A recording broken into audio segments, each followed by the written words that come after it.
After a stellar career in India, she was left unemployed for 5 whole years after she moved to the UK. Her husband's gift, a camera, to keep her occupied during these trying times became her only hope. The only way she could make some money without people asking her for experience or degrees. Her young daughter was her first client, and that's how But Natural Photography was born. Sometimes you have to hit rock bottom to find your calling. Situations and timings will never be ideal. Embrace and make them your own anyway. She's Sujata, and she was over 30 years old when it all began.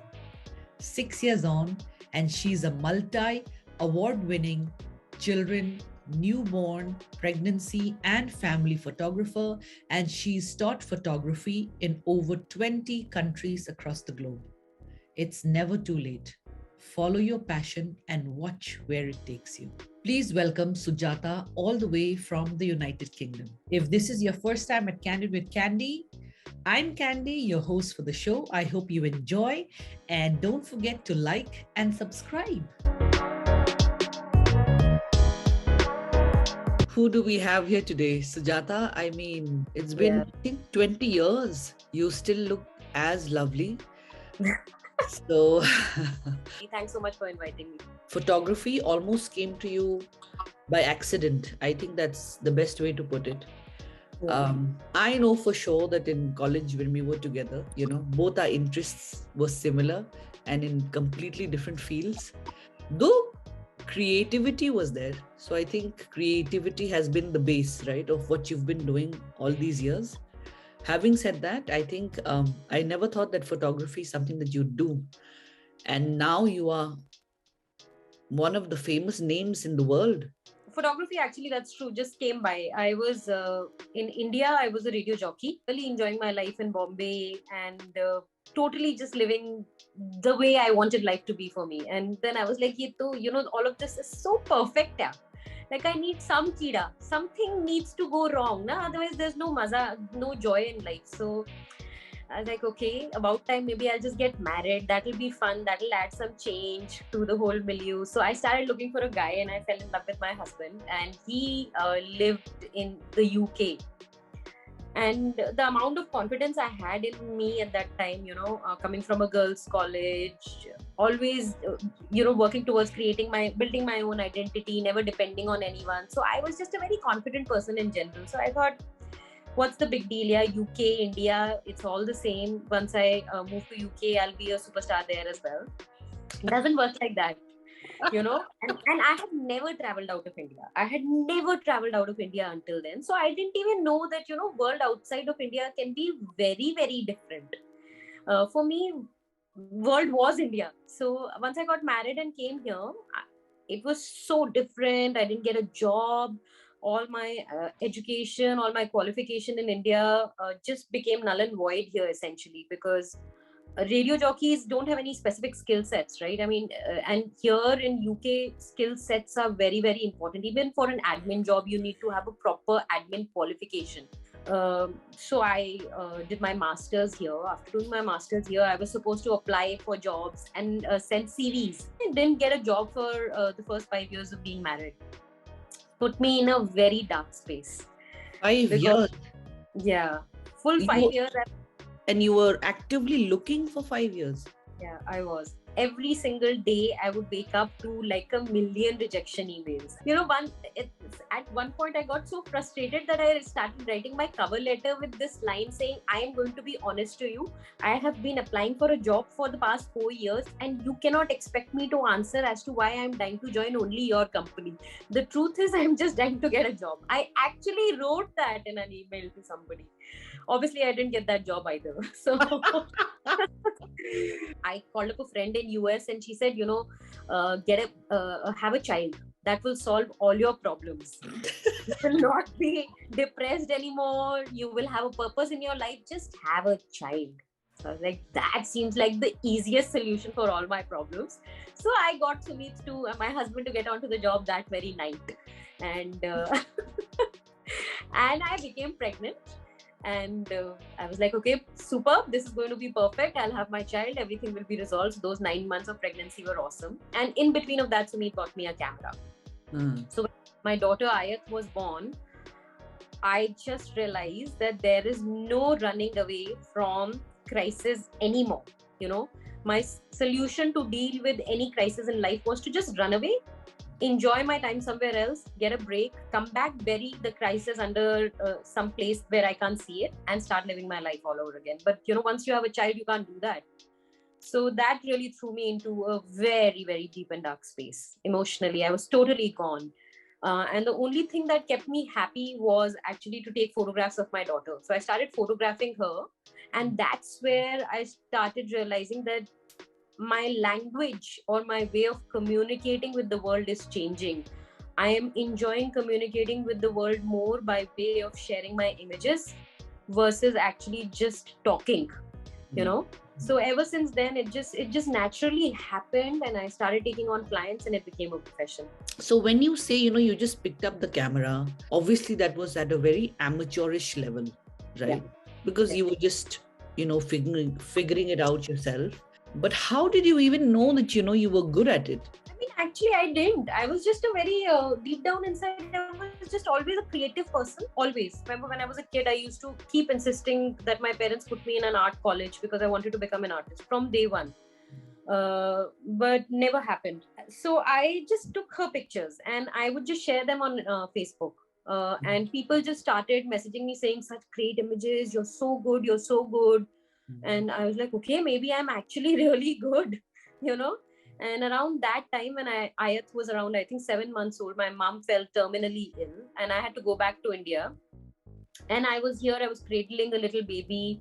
I was going through severe depression, medical depression. It was like, I can't even financially support this situation in this moment. I don't want to take money from my husband and support my mother's health issues. There was only one way out of it, to just figure a way to make that money, literally that, and at that time I was not thinking whether I'm a good photographer or not. I could see this is the only skill set that seems plausible for me to work out earning probability from, and that's all that I saw. And I opened a Facebook page saying and telling all my friends that I've started doing photo shoots.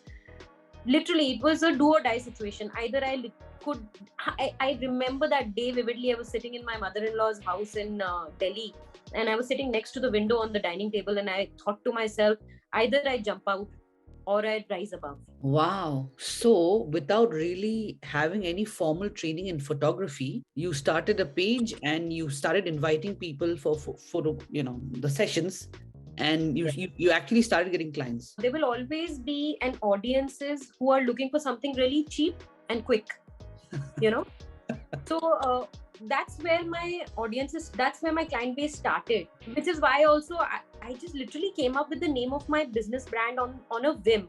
In India, we say it's but natural, yeah. Right? So I just literally did a play on that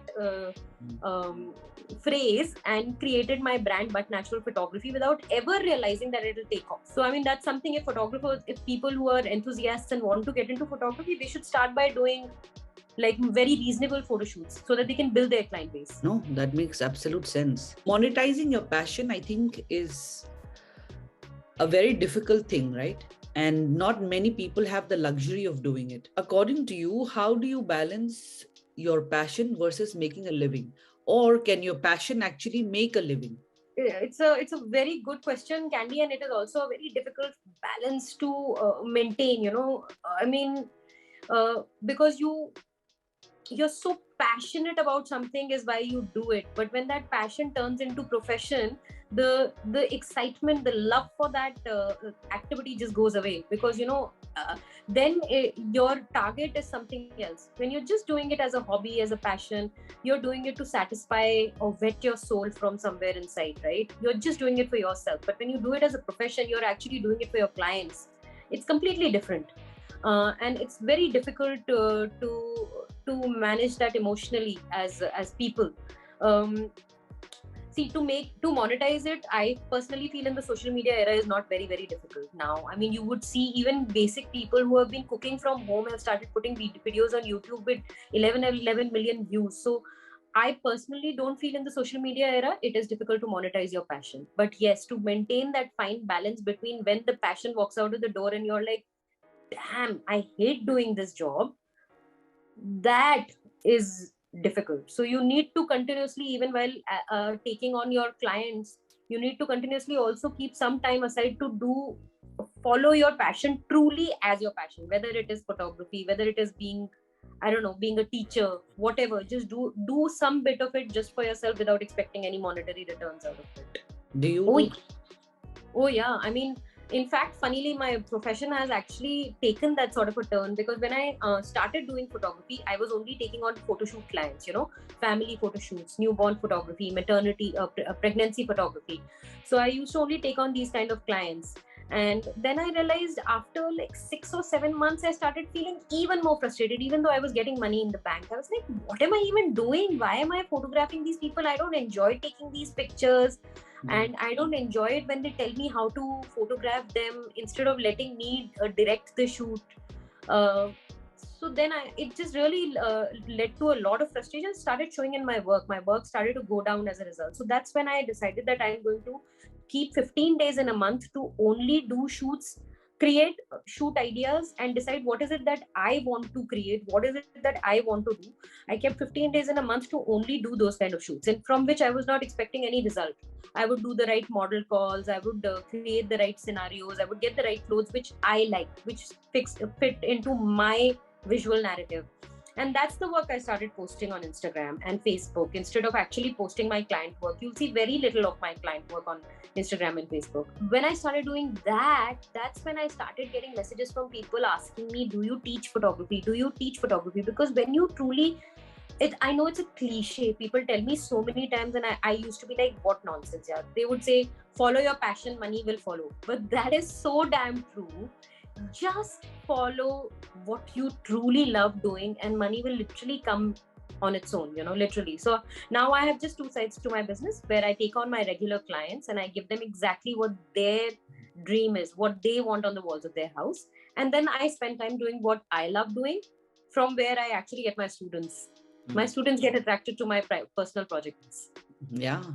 No, that's what a way to balance it. And it didn't come easy for you too, right? But the way you explained it, I think makes a lot of sense. After you got into photography, did you then have any kind of formal training, or is this all experiential learning? 99% is experiential learning. I did not have formal training. I attended workshops, private workshops that were held by other photographers. So I attended one on storytelling, visual storytelling photography, and another one on newborn photography. I regret, I wish I had gone to a college to learn photography. It makes a world of a difference. What your story also stands for is, in an ideal situation, if you had done that in college and had been a student for years studying it, the technicalities, that would have been perfect. But because the world is not perfect and it's not ideal, even without that, you can still do what you love. I think that comes out really well in your story. Like you rightly said, right? Your students loving your work and everybody just wanting to be a part of your workshops and your lectures, and people wanting to hear what you have to say about photography. What are some of the key questions that you get from your students? Top three things are: number one is, how do you edit your images, is the most important question I get asked. And the next important question that I get asked very, very often by students is business related, is that, and any country, any state, any city I go to, I get exactly the same story of, there is so much competition in the industry. I'm charging just a pittance. I'm just charging around, $150. And even then I'm not getting enough clients. There is so much competition. I have no respect for my, people have no respect for my work. So how do I get respect in the industry for my work? How do I stand out? Is a question I get very, very often from every student. And they always, it seems like every student thinks that only their city, their town, the area that they live in is the only place where there is this sort of a cutthroat competition, and they are the only ones suffering from it. But actually, it's just a common story that exists everywhere. So the first question we'll probably not get into, because that's technical, But I think the second question is extremely important. What do you typically say when they say, the question really is, how do I stand out? Yeah, I mean, my students never believe when I tell them this is the same story that's everywhere. And I always tell them that what is most important as a photographer, people forget that you started it as a passion. I mean, you cannot be just doing your client work. It is so important to do your personal projects, to even build your brand, to know what is it that I like doing, what do I stand out for. If I am creating the same kind of images like everybody else is creating, obviously the client will go to the cheapest person in the market, because everybody is creating the same kind of images. Are you, instead of getting frustrated, spending time to create your own personal projects so that your visual language is so clear, people can see your work standing out from the rest of the people in the industry? Now people just know me. I mean, my clients come to me for my work, so they will, because they see my personal projects, they see the way I create those images, that, like you said right in the beginning, that every image has a story to tell. So my clients know that what is the exact emotion we will receive when we will receive our own images as well. We will feel, So when they come to me, they don't send me photo ideas or Pinterest boards of images from some other photographer's page. They will send me a Pinterest board out of having scanned my images and saying these are your images that we really like. But what happens to my students is their clients come to them, show them images of some other photographer, and ask them to do it. Because my students, when they have, at that time of their journey, when they have come to me, are not realizing the fact that they have to stand out in the industry, and that's where you need to put the maximum effort. So that's what I tell them always. The solution to be able to get your clients to respect your work is to first create your own space, create your niche. People out there listening to Sujata, if that's the same kind of question that you have, you know what the answer is. Find your niche, create your niche, and once that happens, then nothing can stop you from standing out. This is out of curiosity from me. How do you charge? How do you charge creativity? How do you charge art? What a good question. Yeah. There's a national award winning artist, Shilp Guru. Actually, his name is Kalyan Joshi. He creates an art form called Fad painting. It's a heritage art of India, of Rajasthan. And I went for getting trained by him for a month, and I stayed with him for a month. And I asked him the same question. I said, how do you put a price to your work? He said, I put a price to my work, Sujata, based on how desperate I am in that month to make money. So if I have sold a lot of paintings and I have enough money for that month to feed stomachs in my family, if somebody comes to me and says, I'm sorry, I don't have enough money, but I am obsessed with your artwork, I can only pay you 1,000 rupees for it, I will tell him, take it. But if that month I haven't sold enough work and I am so desperate that I need to make money, if somebody comes and tells me I'll pay you 1 lakh rupees for it and I have put a price of 150, I will not sell it to him for 1 lakh rupees. So it just literally depends on, it will just literally depend on how desperate I am at that moment. So that's one way of pricing yourself. Wow, man, that's a very interesting way to look at it. So the last question for you today is your definition of success. You've asked like really unique and very beautiful questions, Candy. I must say it's a tough one. I haven't found an answer to it. I think maybe, in fact, I have found an answer to it. Closing in on 40, I feel for success for me really is just happiness, yeah, inner peace, yeah, with whatever little I am making, with how much ever far I have gone. For as long as I'm just happy and satisfied finally with where I have reached, this continuous hunger for success, this continuous hunger for making more money, for more power, for more clout in the world, and actually feeling very empty and unhappy from inside. I think COVID has changed all of us. It has changed the meaning of success for us. For me, success is just finding peace. Welcome to Candid with Candy's Rapid Fire. Sujata, thank you so much. Do you have a favorite word? Yeah, I can't use it. What's your favorite drink? Pani, water. What do you miss most about India besides family? Oh God, I miss India. I miss color. I miss the people. I love that, neighbors would just walk in without giving any warning. That sort of a behavior of just everybody getting into each other's life. I actually miss that. I miss the food. I miss everything about India. I just miss the heart. Now, more specifically, which food do you miss most from India? All the Bombay street food, yeah. UK or Mumbai? Oh, Mumbai any day. What do you hate most about your work? I don't hate anything about my work. I just love it. I honestly actually really love it. It's the best thing that has happened to me. Who's your favorite photographer? There's one photographer in Russia. Her name is Elena Shumilova. Of the 20 countries that you visited, which one has been the most impactful for you? India, all the way. Yeah. What has been the best award for you so far? I know you've received a lot of them as well, but which of them has meant the most? Actually, the most recent one, International Photography Awards. I just recently received the first prize in fine art portrait photography, and that was for my recent series which I am working on. It is called Changing the Conversation. Thank you so much for being a part of my show. Thanks so much, Candy. Don't forget to check out the rest of my videos. Thank you so much. Till next week, take care and God bless. Ta-ta.